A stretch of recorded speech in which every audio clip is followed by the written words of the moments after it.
I don't think that people actually understand just how public blockchains are. People actually do realize it, at which point they will see how much they need privacy. At the moment, when you buy things with your credit card, you pay your mortgage, you pay your rent, you do anything with your bank account, people sort of take for granted how much privacy is there.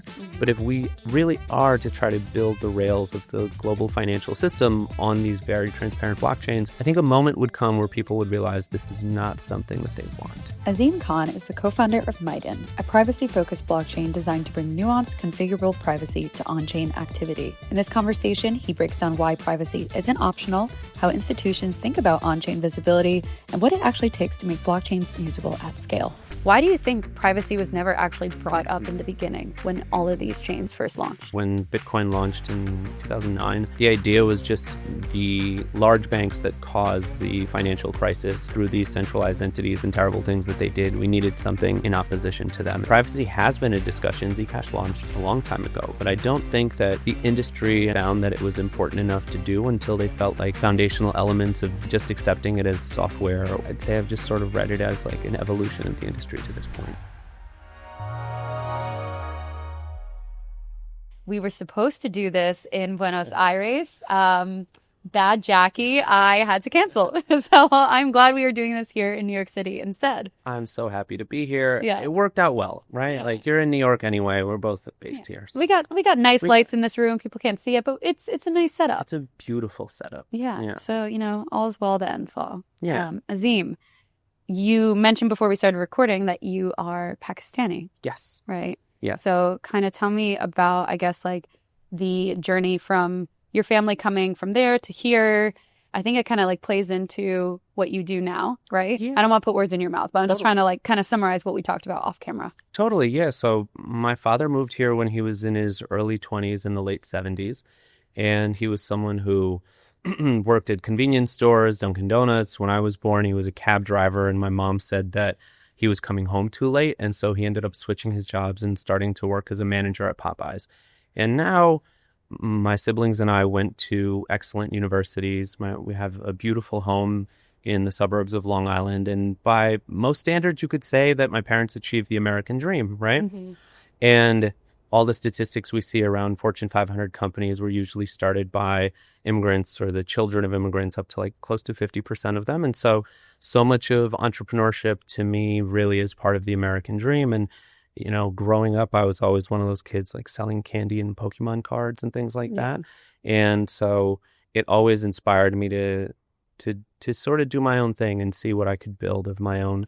And I got into crypto like 2012, 2013. And since then I've been tinkering to figure out what it would be that I'd be able to build. Interesting. Have you built other things in the past? Yeah. So back in 2013 was my first startup when I raised angel funding. I'd run the Boston Marathon that had the bombings, actually. Oh, my God. Yeah.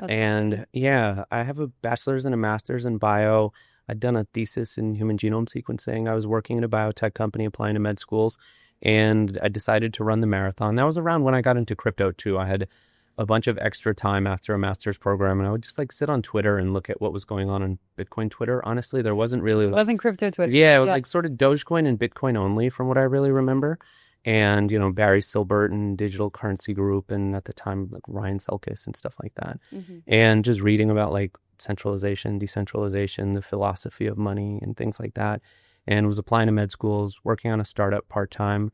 And after the marathon, I was also in Boston during the lockdown. And I sat there and I was just like, this is not what I want to do with my life. I don't want to be a doctor. And so I quit my biotech job, rescinded apps from med school, and started working full-time on a tech startup I had at the time. It was an app that allowed people to license photos and videos on their smartphones. Mm-hmm. And we raised $250,000 about that summer in 2013. So I've been building companies, honestly, on and off since then. Wow. Your parents understand what you do now?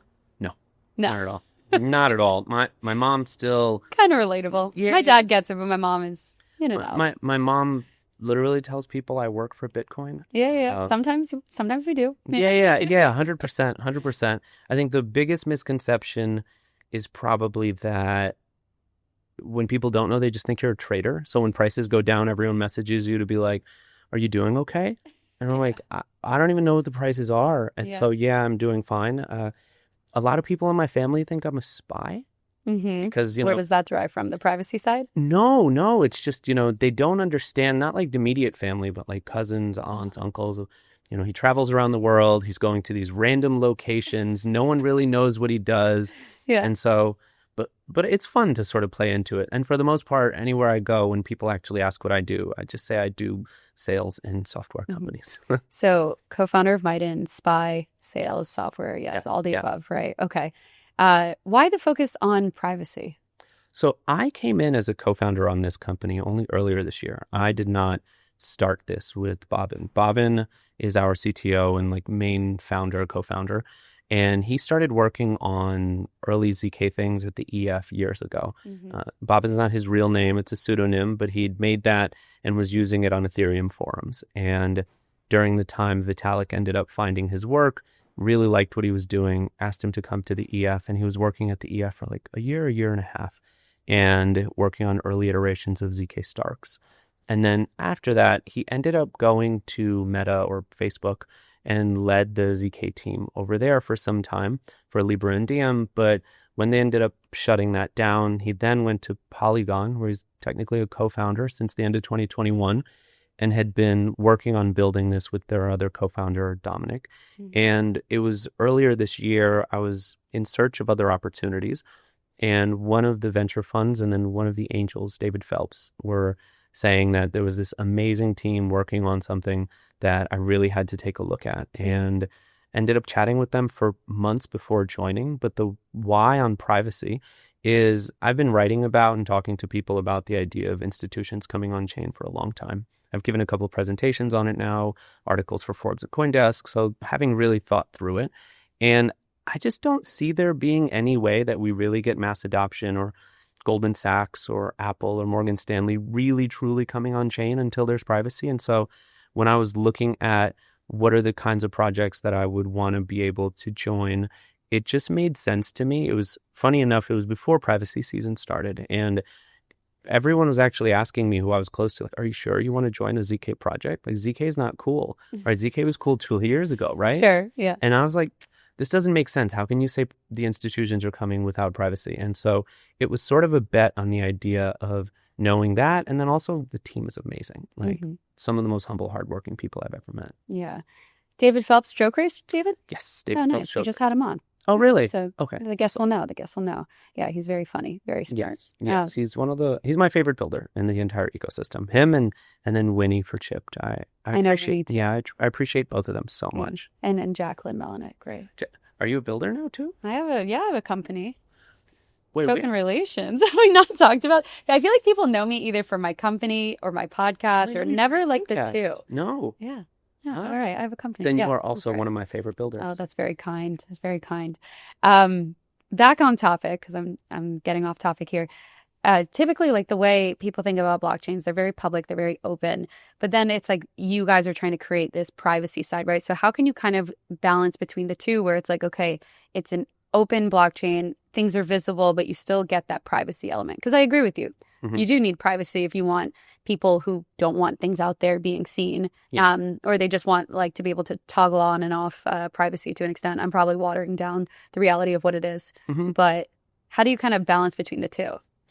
So I think for the most part, what I see as a conversation around privacy is a big binary. There's like absolute privacy or no privacy at all. And the reality of the world that we live in is that it's quite nuanced when it comes to that. And I think it needs to be the same way on blockchain. So even when we talk about institutional privacy, what MasterCard is looking for is very different than what JP Morgan is looking for.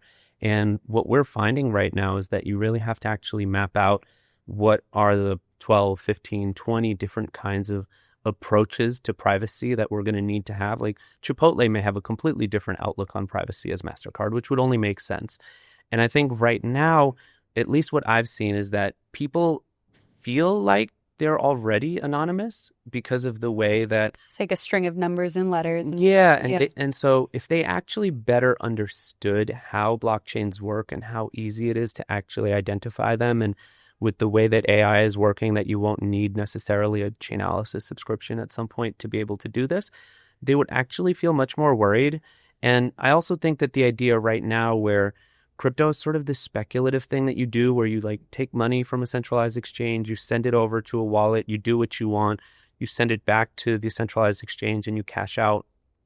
There's sort of an element of pseudonymity in some capacity there, but I don't think that people actually understand just how public blockchains are. And I think that we're probably going to have a moment, and I don't know what it looks like, and I hope it's not bad, that people actually do realize it, at which point they will see how much they need privacy. And so, at the moment when you buy things with your credit card, you pay your mortgage, you pay your rent, you do anything with your bank account, people sort of take for granted how much privacy is there. But if we really are to try to build the rails of the global financial system on these very transparent blockchains, I think a moment would come where people would realize this is not something that they want. Yeah, because I think about, like, I have a handful of wallets. Like, I have a MetaMask wallet. I have a few Phantom wallets. I think I have a few MetaMask ones. Whatever. Maybe they're lost. Maybe I still have them. How it goes. But nobody really knows what it is. But I'm sure if I posted my wallet address once, then all of a sudden, like you said, people can track it. They know. And I've seen like these research platforms that will be like, oh, so-and-so's wallet moved this much. And they'll name like a big firm, right? And because they've addressed it, they've tracked it, and now they know going forward. And so I'm not really concerned about it until somebody is like, oh, that's Jacquelyn's wallet. It's not like I'm doing anything crazy, but then all of a sudden it's like, oh, she traded this, she has this much that, etc. And so to your point, I totally get it. Like, I don't think people care about it until it's like they're front and center. Yeah, that's absolutely it. And I would say that what we've seen is that the institutions that we've spoken to care much more about it. When you talk to a liquid fund or even a KOL, they're very aware of how much copy trading occurs, where instead of finding your personal wallet, they find some large KOL's wallet. It's a bigger amount of capital. And so when those things are going on, we're hearing a lot, hey, we want to be able to trade privately. And so something as simple as that, which is completely well understood in the rest of the world, isn't something that people really can do on chain at the moment.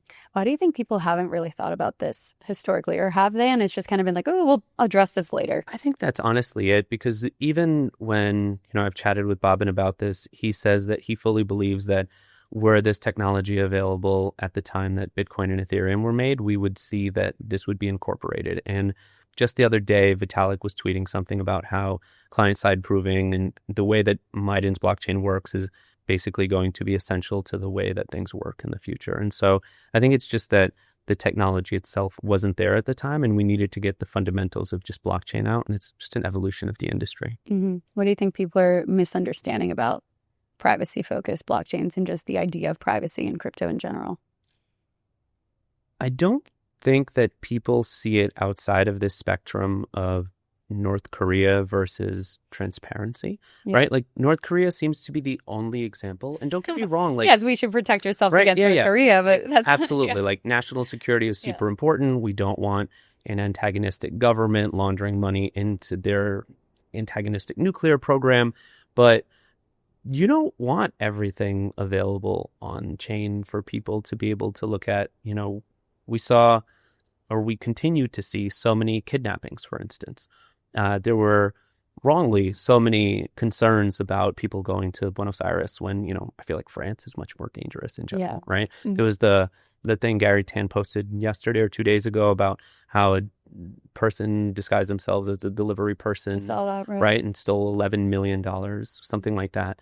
And so I think we just aren't really seeing the realities of it. And I think more and more people will. And some of those things are the things where I feel like, it just, you don't want your bank account on chain. Like, none of us would be happy with that. We wouldn't want our credit card balances on chain. We wouldn't want our mortgages on chain in ways that were public and transparent to everyone. Now, that doesn't mean that our bank doesn't have access to those things, or there aren't specific individuals who do have access, and you need to make sure compliance and regulation are followed in doing those things. But I just don't think that we've had enough grown-ups in this industry for the most part. It's so many people who have made money on new versions of unregulated gambling with new skins of names on it.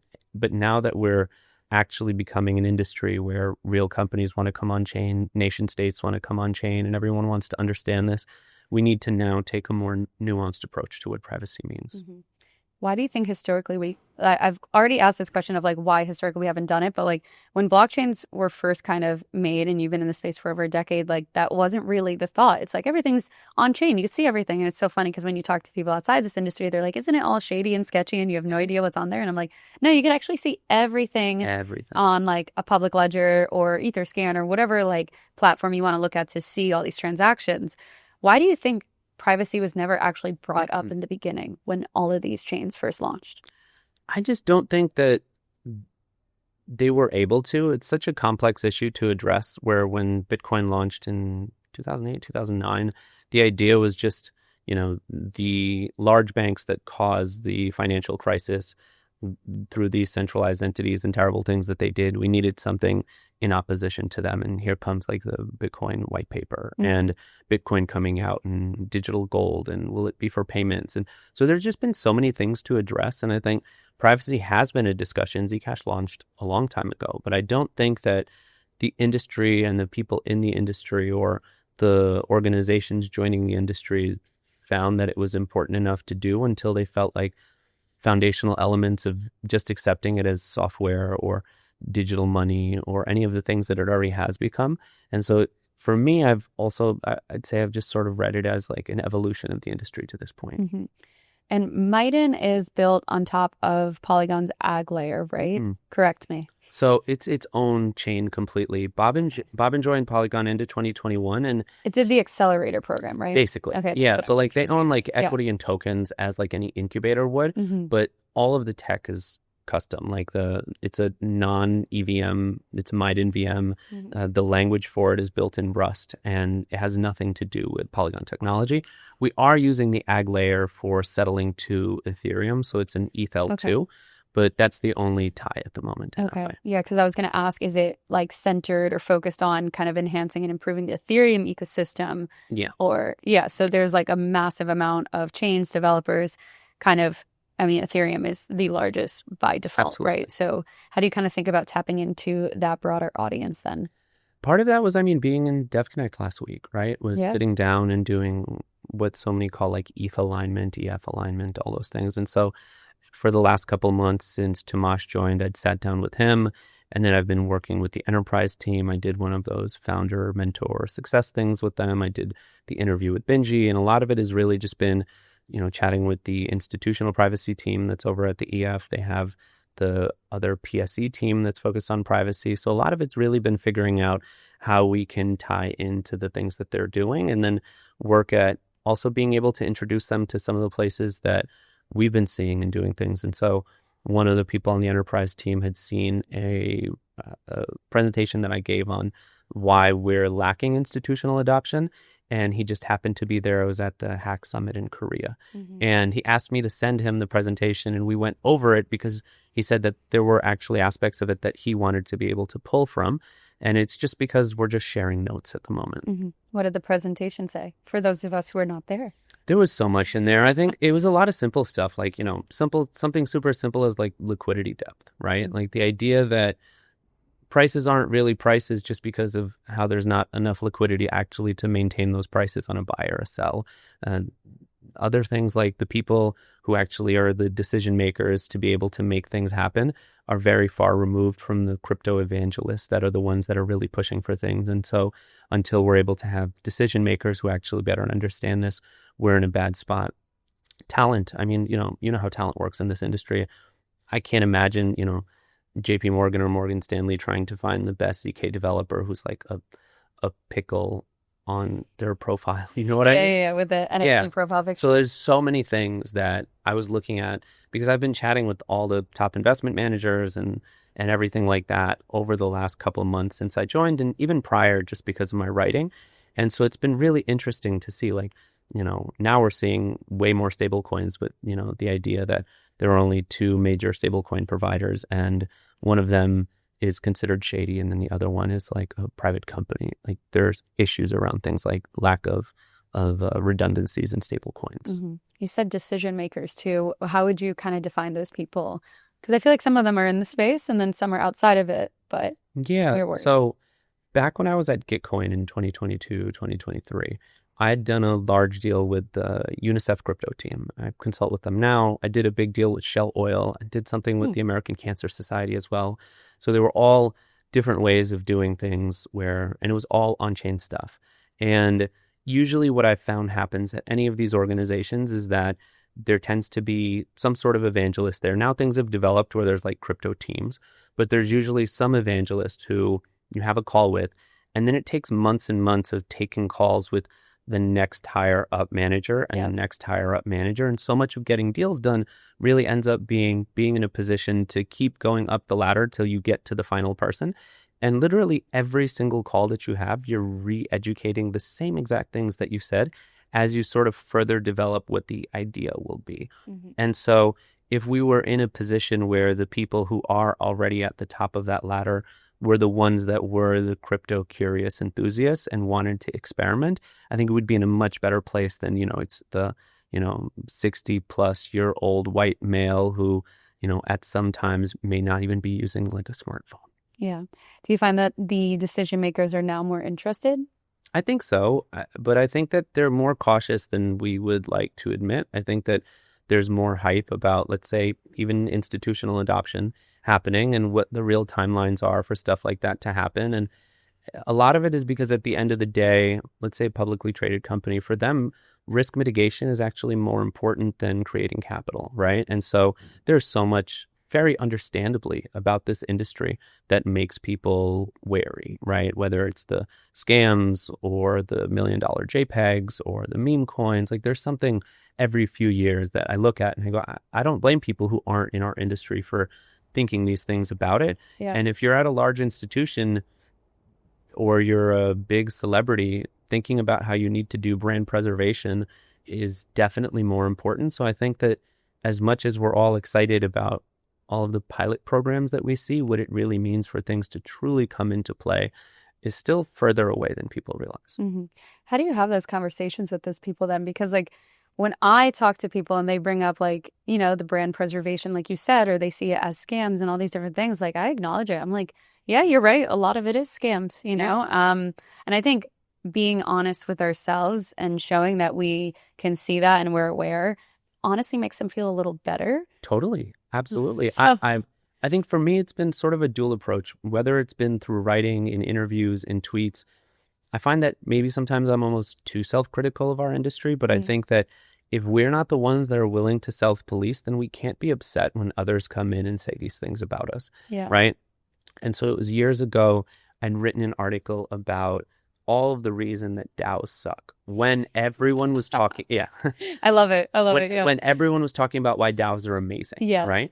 And I listed out like even stuff like how are you supposed to get maternity leave at a DAO, right? And they vote on it. No. We've seen how that's worked, right? Right. And so I actually ended up he was at the time, I don't know where he's working now, but he was the vice president of the New York Federal Reserve, reached out and had read my article and wanted to get in touch and chat about it. And it was one of the things that he said was, I really appreciate your like lens on this. And so I think that's been one of them. And then the other one has really been, for years now, I've been extremely intentional about, let's say like I work with, UNICEF Crypto Fund or writing for Forbes or writing for CoinDesk. I worked with Mercy Corps on Gaza relief last year, right? And there's been a lot of things that I think for me have been important in terms of badges of credibility from non-Web3, working with the World Economic Forum. They have the Crypto Sustainability Coalition that I was a part of, and then also the Future of Global FinTech. It was like a partnership with, I think it was Cambridge University. So I've done a lot of these things that people who are at these old institutions and Web2 and everything TradFi, they know these names and they're like, oh, you wouldn't be able to work with the United Nations if you were a scammer. I've also probably like financially hurt myself in ways just because there's been a lot of things that I've had opportunities to be part of. And I'm not willing to sacrifice my integrity for being able to make money. And so I think it also probably helps that like I don't have a Lambo or gold watches. You don't? No. I saw it parked outside. No, I'm kidding. Soon. Yeah, soon. And then, people will have to judge you for your character, Yes. not just your Lambo. That's fair. Yeah. With these enterprise businesses that you talk to, how did they kind of change their perspective from, like, let's say when you first started working with UNICEF to today.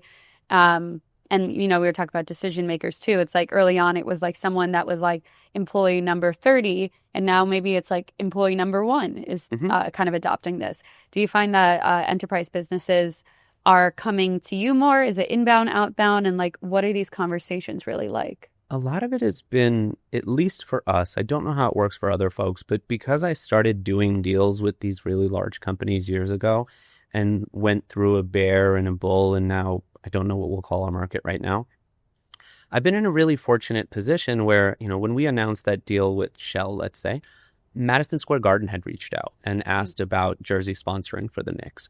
And so every time we announced one of those deals, it would be the IMF reached out, the World Bank reached out, Change.org, the World Wildlife Foundation, major sports teams, head of digital assets at different banks. And so when I got to Miden, it was actually interesting because I was in a position to just start reaching out to people that I already had pre-existing relationships with.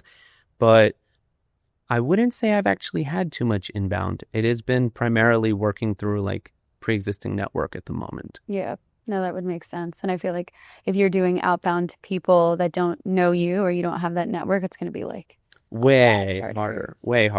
I'd say the only other thing that it's been has been warm introductions through people I already know. I think that's one of them. Like, I'm going to be in the Middle East next month for 6 weeks, starting very early December. And there's a bunch of people, whether it's like some of the sovereign wealth funds or some of the big banks, and they were all intros. I'm meeting with the regulators, but they were all because of warm intros over the years that have come through knowing other folks. But that's normal stuff. Do you find regional differences and kind of, Totally. So I think over here within the United States, there's this hyper competition to figure out how you can like get JP Morgan, let's say, right? And at the same time, JP Morgan debanked some very big Bitcoiner yesterday. Yeah. Right. I saw that. Jack Mallers. Oh, wait, really? It was him? Yeah. Oh, shoot. Yeah, it was Jack Mallers, like, I think personal and business accounts. Shoot, really? Yeah. If even he can get debanked, that's crazy. I know, and in today's climate, it's kind of... Yeah. Instead, I've taken a more international approach to the way that we're doing things. And so spent a bit of time in Korea, Singapore, and then I've been going to the Middle East for the last couple of years, since 2021 at this point. And so for that has mostly been, realizing that they're very open and intrigued, crypto curious, let's call them. And a lot of it is trying to create and bring opportunities to them. So it requires being in the position that you have to actually go out, because the way business is done is totally different. Like, cultural business practices work differently. And a lot of it means showing respect by coming in person, spending real time with them. And so have been doing that. But I'm finding, Asia, the Middle East, we're going to be spending some time in Africa next year as well. I'm finding that they understand it much more. I think part of it is probably that they see the opportunity, very large opportunities to explore. And so looking at the kinds of opportunity, like today, the Klarna deal was announced with Tempo. Yeah. But like, Klarna is not the only company that does Klarna-like things. There's companies all around the globe that are really big companies that do the same. And so there's ways to be able to take similar ideas and just do them with non-Western companies that I think, at least for us, are going to lend themselves to be good proofs of concept and product market fit ways before we try to come back and compete here more. Yeah, no, that makes sense. I know that Miden announced back in late April, that it raised $25 million. And in the blog post, it talked about how, existing blockchains today struggle with a certain amount of things, which we could talk about. But it also said that you guys want to bring blockchain to the masses, right? Mm-hmm. And so what would that really look like in practice?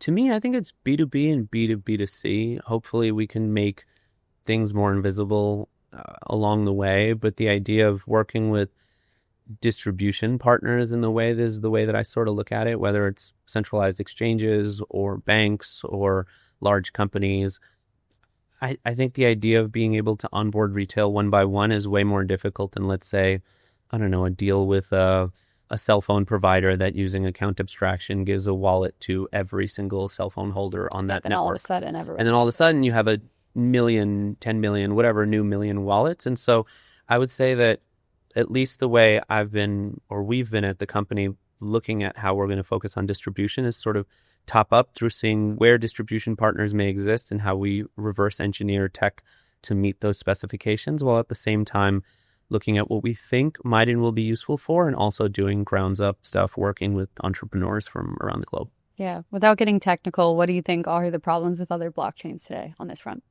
Without getting technical? You could get technical if you want. I can't get technical even if I wanted to. I don't want to get technical. Yeah. Honestly, I think a lot of it is, it's sort of when you look at crypto Twitter, it might actually be a good analogy, is that everyone wants to be the coolest crypto person to other crypto people and have that momentary, like, moment fame almost. And it's all about just being cool in the moment in this like really small niche of people that's massively botted. And maybe there's 10,000 of us on there. Maybe there's 25,000 of us on there. And for me, the idea has always been, how do you become the cool crypto person to the rest of the world? And it's one of the things that I've grappled with a lot throughout the years in this industry, where I look and go, why are we not focusing on these things? And so back in, what was it, 2022 was when we did DevCon Bogota, right? Mm-hmm. And I wrote an article basically saying, I thought, or it was close to when we did ECC after, I don't know, but I did an article, like basically criticizing crypto for the idea, or our industry for the idea that we talk about all of these things, that this technology is supposed to empower all these people. And then the moment that we have to go to countries where those brown people exist, we start writing threads about how you need to be afraid. And it was around the time that there were actual riots and burning buildings going on in Paris. And no one would bat an eye about whether or not you should go to Paris. And so I think that for me, a lot of it has been, there's this Western-centric view on the technology and who the people are that need the technology. I think the reason we've only been able to create continuous speculative products is because, for the most part, the people using this stuff already have their primary basic needs taken care of. They're in good positions, and they're trying to figure out how to do 1,000x on a token so that they can go buy that Lambo, as opposed to seeing what we need to do to go on the ground, to meet with folks, to understand real needs and how those people can use this actually revolutionary technology to leapfrog what is real problems that they have. And so, an example would be, as much as Tron gets made fun of in crypto circles, when we were in Argentina, everywhere you went, you could pay in Tron USDT and you would get a discount, right? And so there's things like that I would say have been my primary issues with the current companies in the space. Yeah. I guess the question on that front then is, how do you kind of like shift the perspective or attention towards what crypto could really enable on that side, maybe in like emerging economies or whatever you want to characterize it as?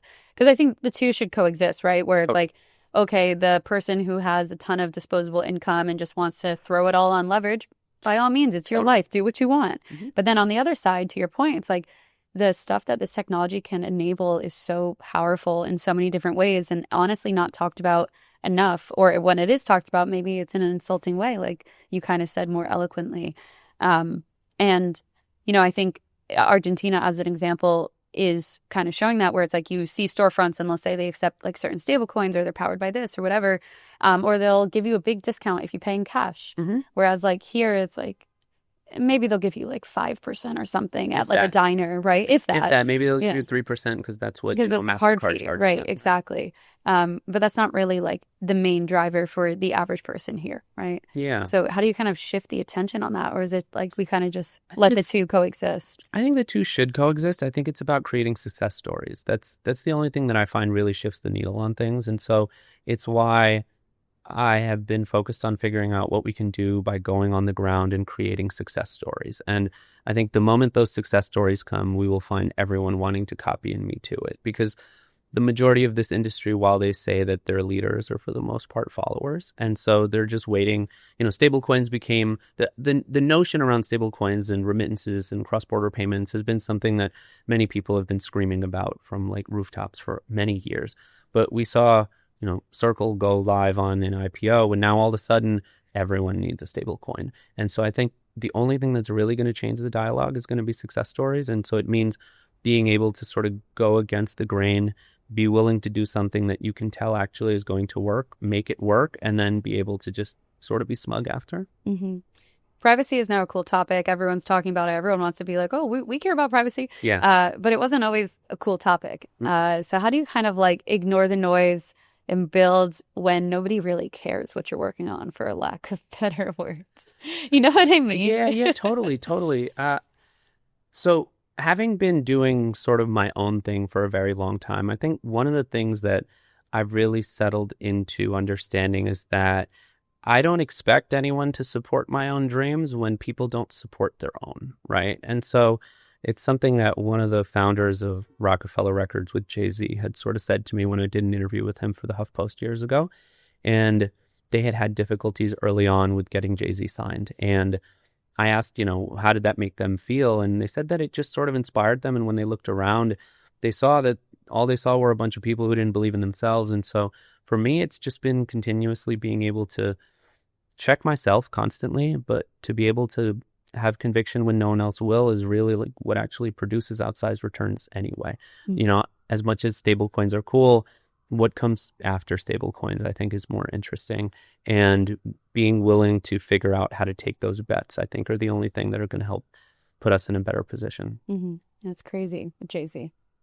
Yeah, we can talk about it more or another time or something, but I spent years in entertainment, so yeah, it actually informs a lot of the way that I do brand building, personal brand building. Yeah, I was going to ask if there's any like similarities between the two. A ton of similarities. Mm-hmm. There's a ton of similarities. I mean, as a simple example, like when I incubated a gaming company at Rock Nation for a few years and worked with one of Jay's cousins. So it wasn't Rock Nation. It was like we built our own company. We were doing it within.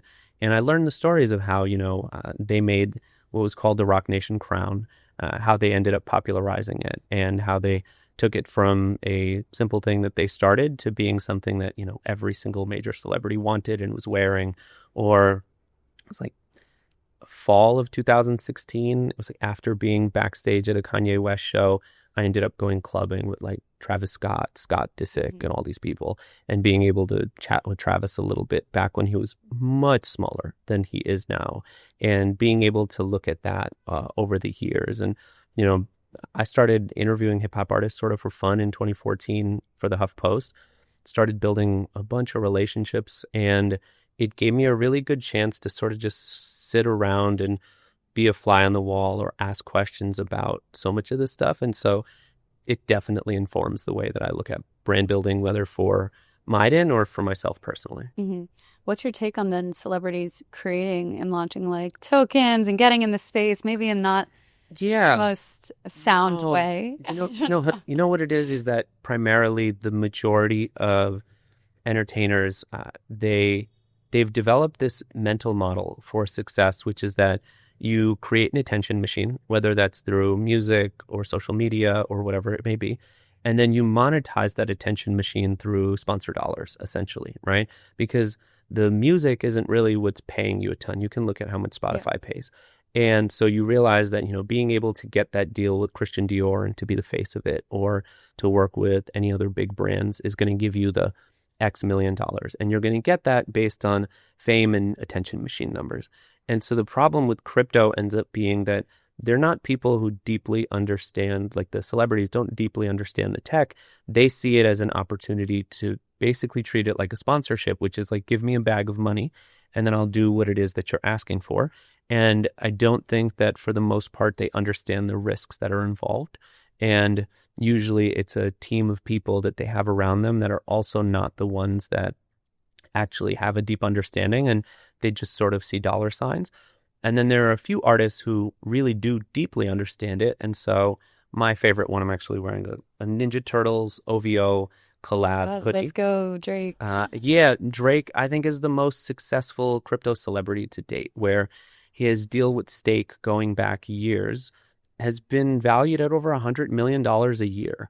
And he's someone who has been... what's his deal with Stake? I don't know. He's basically like the face... I wrote about this for Forbes. No one knows, but he's the face of stake.com, which is like a crypto casino. And like the Financial Times was the ones who reported that his deal was worth over $100 million a year, straight money, right? So he understood that, but like he gets it. And he, since he signed that deal, has become someone who runs around with all of the streamers, and he really plays at it. He goes on his Instagram and like does things with Stake and all of his betting. Like I'd written that I believe that there's this like idea of the Drake curse, where if Drake bets on a team, they're going to lose, right? And Sure. I even think like a part of the Drake curse is genuinely like intentional to be able to make it so that he can generate more attention for it. And so there are very few artists who end up getting it, but the ones who do, I mean, if you think about it, for whatever that deal's been worth for the last 3, 4, 5 years, like half $500 million plus for him.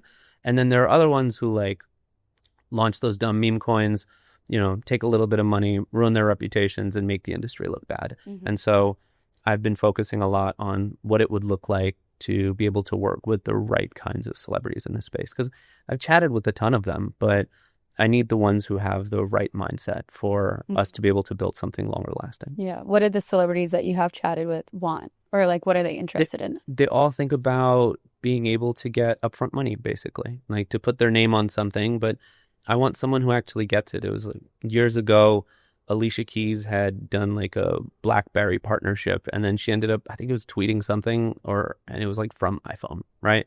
And so for me, working with so funny. Yeah. It's like working with people who aren't doing it for just that. Yeah. Would be where I'd be really interested. Like Russ, I've never spoken with him, but he's fully independent. He hasn't signed, 340 contracts. And so if he actually did want to release something, he'd legally be able to. And he wouldn't have the issues that, let's say, a Taylor Swift would because of all the contracts she's in. And those are the kinds of conversations that I'm waiting to have. Do they care about the fan engagement side of things? I don't think not so, as much. So I think that they need to see it more. Has been sort of the conversation, is that they get told about how there's fan engagement stuff, but there hasn't actually been anything built. Music NFTs were not it. It didn't make sense to me from the beginning.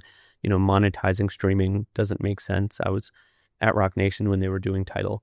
And so there hasn't really been anything. I think that there's some of the things even we've been talking about. What are some fan engagement things that could be built for athletes or for celebrities as a whole that would make sense? But I would say more needs to be built, and sort of proof of concepts need to be shown. Yeah. Anything on Kanye? You in touch with those groups? Kanye West owes, or I don't know if he personally knows this, but Kanye owes me $75,000. Why? I had a web and mobile development shop in 2016 and 2017. That was why I was backstage at a Kanye concert back then. To get your check paid? No. You're like, Kanye, you owe me money. Get off stage. Yeah. I was working with one of his cousins and had met most of his team. And so it was at the time when Kanye was dropping all this merch for the St. Pablo Times. And we had built an app for him that was going to be basically like, you remember those Birchbox subscriptions? Yeah. So it was basically going to be Birchbox for Kanye merch. And they wanted to do something where it would be like a 75 or 100 city pop-up that people would find out about as a push notification on the app. And you'd be able to buy like a ticket to go to the front of the line to buy merch. And so we'd agreed to on a price for that. And then there was this education game that they wanted to build. And so we were building this out where Ariana Grande would teach you how to sing or something like that. And a lot of stuff in the music industry works through handshakes. And so we had done a bunch of handshake stuff, but I'd been working closely with his team, a bunch of people on there. I'd never actually sat with Kanye about it, to be very fair. But verbal agreements had been made around that. And we were supposed to show him everything basically right before the show in Seattle, where he had this big meltdown. And he ended up being admitted into an institution shortly after. And then things just sort of went dark, and I never heard from his team again. Damn. So he owes you $75,000. Yeah.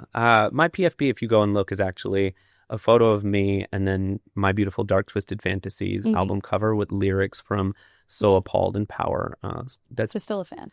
Yeah, still a fan. I mean, he's definitely done a lot of questionable things. I agree. Yeah. I'm still a fan, but he's done a lot of questionable things too. Yeah, in separating the art from the artist as much as possible. I do definitely still appreciate his art. So interesting.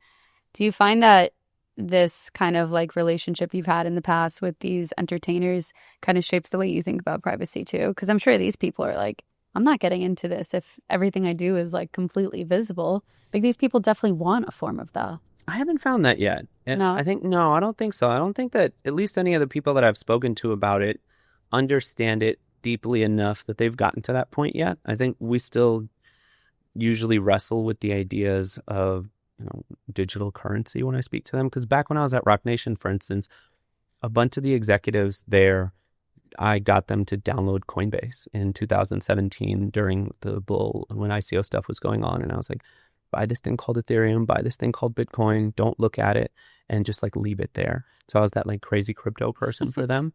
But so much of it ends up being education at the highest level, because for them, everything is about, they create art that gives them attention, and then everything else is tangible. Like, you sign a deal to make headphones. You sign a deal being the sponsor of a liquor company. You get a deal with Nike to do your sneakers, but they're usually like very tangible goods. And so the idea of these intangible digital assets that don't technically exist but have this value, and the value is very volatile, I would say for the most part I end up just having to deal with education on that front. All right, makes sense. What's another trend that you've been paying attention to or you think is interesting that we haven't discussed? That's a great question. You're fully locked in. Yeah, I don't know.